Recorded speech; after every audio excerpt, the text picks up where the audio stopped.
So, taas ang kamay ng mga may kakilalang may bisyo na ang bisyo ay paninira. Ay. Pwede pati pa, ate ko rin. Ang dami kong kilala. Ang dami kong kilala. Sobrang dami. Okay. At ang mas malala, minumura ka pa. Nakuha, very bad yan. Okay. Sa ganitong gulo, hindi lang sigaw ang sagot. Dapat katotohanan, di ba? Ang nagrereklamo, target daw ng paninira ng kanyang kapitbahay. Pero dito sa aming programa, pruweba muna bago ang husga. Yan. Pero ang biktima saan lulugar sa nakaka-stress na marites.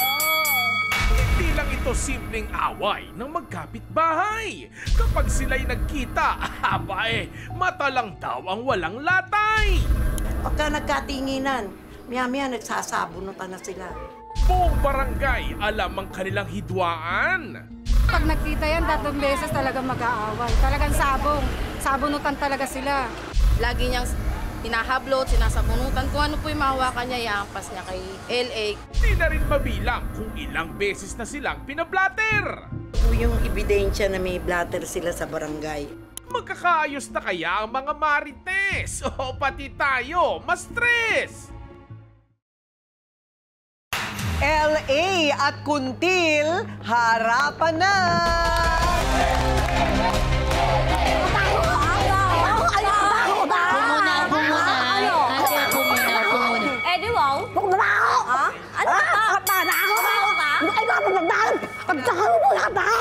Ano yung sinasabi niyang mabaho? Ang baho na! Hindi ko po alam sa kanya. Ay, hindi mo alam. Naligo ka ba bago pumunta dito today? Ayan. Bakit sa day po ako naliligo? Okay, chinecheck lang po namin. Oh, di ba? Ang baho mo!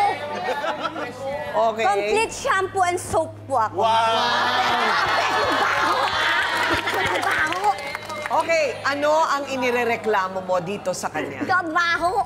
Sobra na po. Sobra. Sobra ang... Sobra na po yung paninirang puri, yung bunganga niya. Lahat po ginagawa niya sa akin. Yung bunganga niya na yan, Diyos ko, di lang po yan. Totoo lang. Sinasabi niya mabaho daw yung ko. Bakit? Kasi nga mabango nga yung kasi kaya ako maraming lalaki.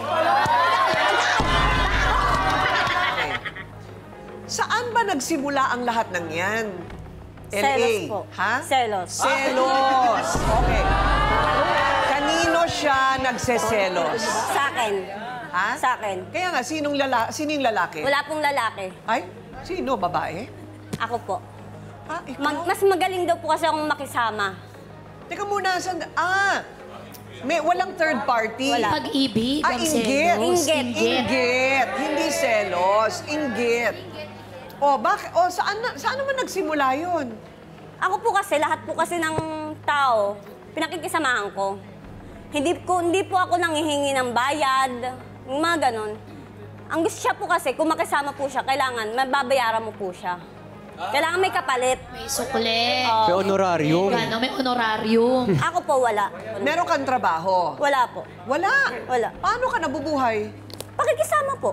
Pakikisama? Opo. Aray. Totoo ba? Nakikikain. Nahihingi na lang ba ang kabuhayan ngayon? Hindi po. Siyempre, marunong kang makisama, marami kang pamilya.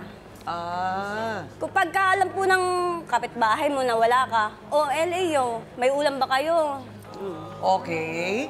Minsan naman po, sinasama naman po ako na magtinda-tinda ng medyas, mga ganon. May anak ka? Meron po. Ilan? 2. May asawa? Meron po. May asawa. Yung asawa mo may trabaho. Sideline po. Sideline. Wag mo nang dadagdagan yung anak mo, ha? Ay, hindi na po. Tama na, okay. So, ano yung unang-unang hindi nyo pagkakaintindihan? Selos po. O, kanino siya nagsiselos? Kala niya po inaagaw ko po yung jowa niya.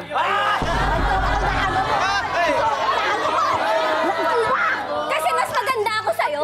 Mas maganda daw siya, Ate Kuntil! Okay, Nay. Ayoko na uwi na ako. Kuntil.